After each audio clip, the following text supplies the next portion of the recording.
So we're here to talk about seventh chords, generally referred to as sort of G7, C7, D7, all those kind of things. They sound scary when you first start playing the mandolin, but once you've learnt one shape, kind of a lot of things are like this on the mandolin, once you've kind of learnt one shape for it, you'll be able to move it around and play all seventh chords. So let's do the theory behind it first, and this is based off your diatonic scale. So I'm going to talk about this in the key of G. So our scale in the key of G is G, G, A, B, C, D, E, F sharp, G. Now your normal G chord, called the triad, is made up of your 1, 3 and 5, which in this instance is G, B and D. And then if we were to stick with the notes that are just in the scale, our seventh note would be F sharp. Now what that actually creates is the chord called the G major 7 chord, and that's the subject of the advanced lesson for May 2019, so head over to mandolin.com and watch that if you already know about G7 chords. But what this video is about is the 7th chord, not the major 7th chord. And what we need to do to reach that is we need to flatten that 7th note by one semitone. So we end up with G, B, D and F natural. So you could argue that the G7 chord should really be called the G flat 7 chord.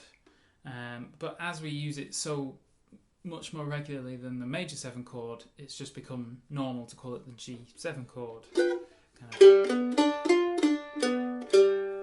So it's the 1, the 3 and the 5 and the flat 7 of your scale.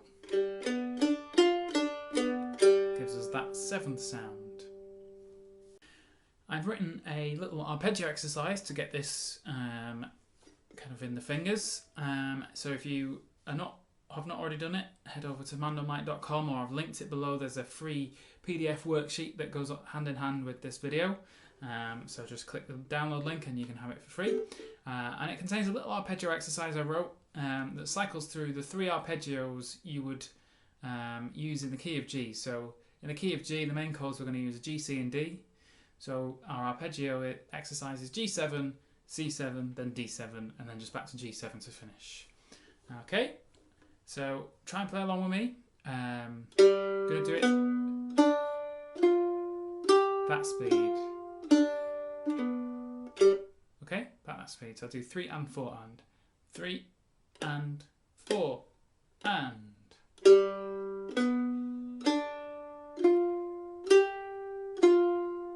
Onto the C7.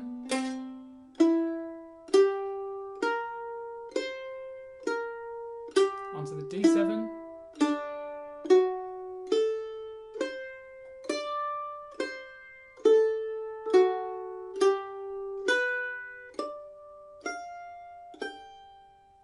Okay, let's try it again, just a tiny bit quicker. 3 and 4 and.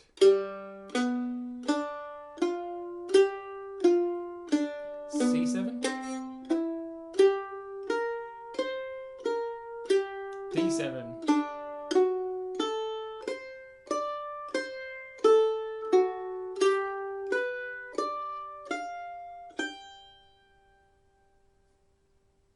let's try the same thing again, but we're going to move everything up a tone, and we're going to do A7, so it'll be A7, D7 and E7, and then back to A7. So after 3 and 4 and 3 and 4 and.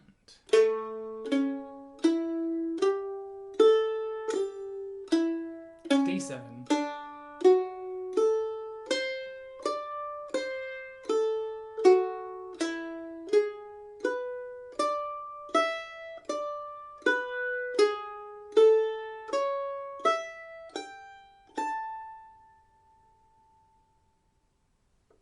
So the intention of the exercise is you can kind of hear how the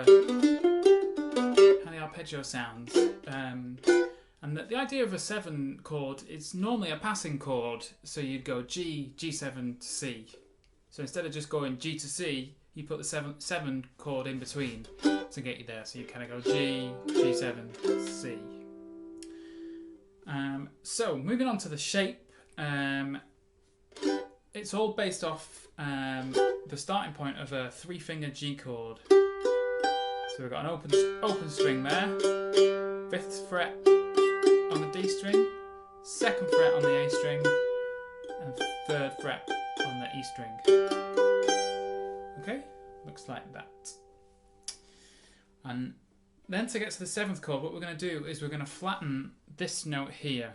This is on a G, so we're going to turn this G into an F. And an F natural is 2 frets below. So what we need to do is this finger comes across to the 3rd fret, and then this finger tucks in behind to where that one was. So I call this like a 3-2-3 shape. So 3rd fret on the D string, 2nd fret on the A string, and 3rd fret on the E string. Like that. So I'll do that again. So there's your G, swap your fingers around to G7. So that's your important 7 shape. In my head I think of it as like a 3-2-3 format. 3-2-3. That's how I remember it. And that applies anywhere on the fretboard. So if you moved over one string and started on a C, so you got a 3-finger C chord, which is the same shape as the G, just moved over one. Do the same action, like that, 3-2-3, and there you have a C7 chord. And then you could do the same with D. So if you move our C chord down 2 frets to a D down here, same movement to the 7. Took that, swap the fingers around, took that one in behind. D to D7. So there's a 7 chord that can be used all over the fretboard. There are a few occasions when it doesn't sound that nice, but we'll come to that later. So what you need to do now in your own time is get really quick at moving G, G7, and back. Just play it to yourself round a few times. It helps, you might not be able to see, but if you can watch my first finger, it stays exactly where it is when they swap round. Hopefully you can see that this finger is not going anywhere. It's the other 2 that do all the work. Like that. Once you've mastered moving the shape, it's a good thing to get in your head which is your, it's called you can call it many things, but I call it kind of the leading finger, or the note that tells you what the rest of the chord is. So in our 7th chord, this one up here, this highest note, that's a G. So that means that's a G7. So if you were to keep this shape and put your finger anywhere else, so someone said you need a B flat 7, you don't need to think about what notes are in a B flat chord, just put this finger on a B flat, which happens to be down here, and play the same shape, and you've got a B flat 7 chord. So you need to get in your head which finger is indicating what chord it is. Is it a G7? Is it a C7? Is it a D7? Is it a F7? So yeah, but with this one, it's this high finger, your 3rd finger, is playing a G note, so it tells you you're playing a G7. Let's try and put that into a little bit of use. We're going to do this over the chord progression to Man of Constant Sorrow, which goes, it's 3 bars of G, and then a bar of G7, bar of C, bar of C7, down to D, bar of D, bar of D7, and then G to finish. So you got three normal chords and 3 7th chords. G, G7, C, C7, D, D7, G. Okay, I'm going to attempt to sing. I'm not a singer. I'll kind of just mildly hum the melody. You'll have to ignore that. I'll just kind of sing enough of the melody so we know where we are. If you don't know the song, just do a quick Google of Man of Constant Sorrow. It's from a great film called Love Brother, Where Art Thou? So keep to this rhythm. At that speed as well. And I'll shout out where the chord changes are. So here we go. After 4. 1, 2, 3, 4. G.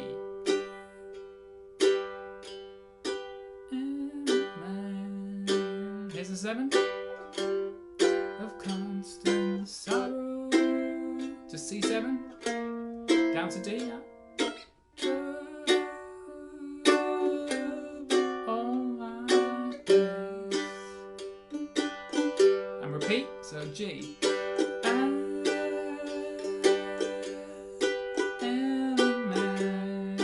7 of con C. 7, and I've seen D, D7 all my days. We'll do it one more time. To the top now. And bid farewell. 7 to old Kentucky. C7. I've seen trouble all my days.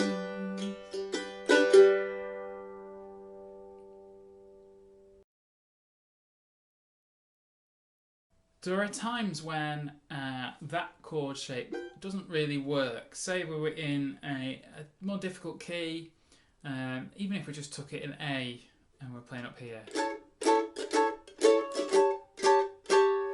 I don't really like the sound of that chord when we can't play the low strings, so I only really use that chord shape on G7 and then all the other 7s on the lower 3 strings. When you've kind of got to play A7 or B flat 7 and it's up there, I really miss the sound of having a low note in it.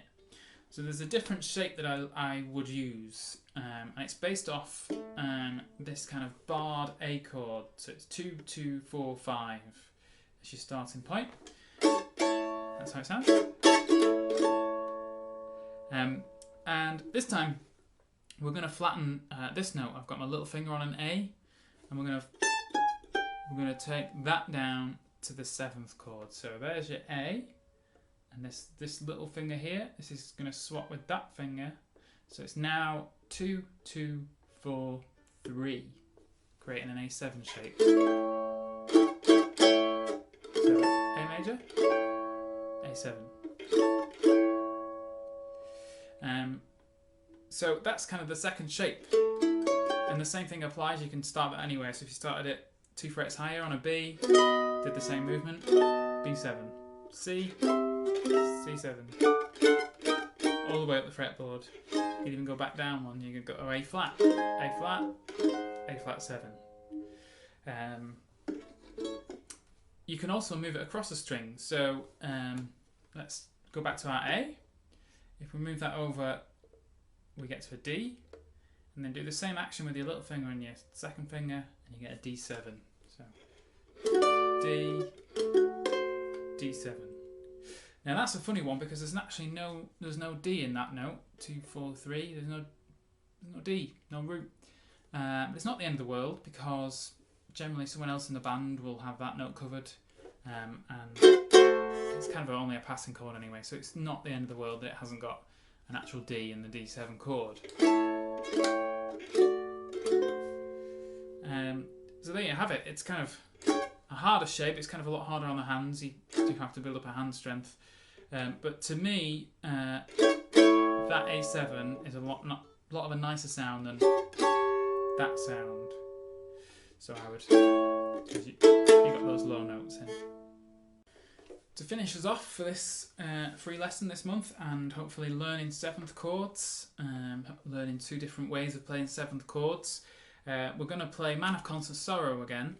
We're going to move it into the key of A, and we're going to do it all with the harder shape of 7s. So it's in the key of A, it's A, A7, D, D7, E, E7. So there's our A, there's our A7, then you move it over to D, D7, and then you move your D down to get to E and E7. Okay? Again, I'll attempt to sing, but singing is not really what I would describe what I'm doing. Just kind of politely humming the melody.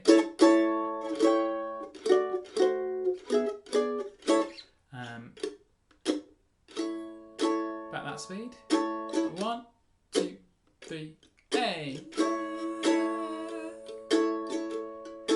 And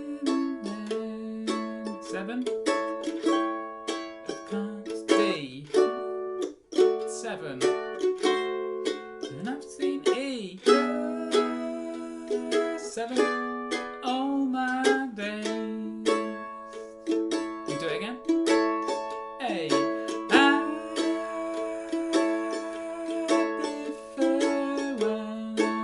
A7, to old Kentucky, D7, and I've seen 7 all my days. One more time, the chorus. A,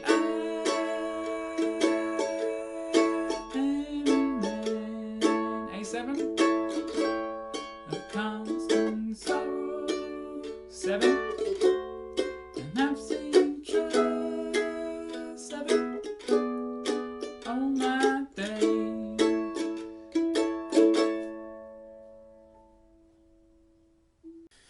So there we have it. I suggest you maybe go and play that along with someone who can sing the melody and isn't doing a very bad job of it. But hopefully you come away with this lesson with 2 options of playing 7th chords. One which is the 3-2-3 shape, and then one which is kind of like your barred option.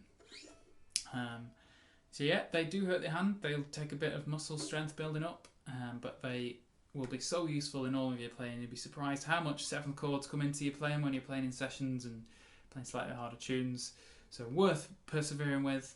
I hope you've enjoyed the lesson. Please do head over to mandomike.com if there's anything else or you have any questions. Everything's linked below, and we'll see you next month.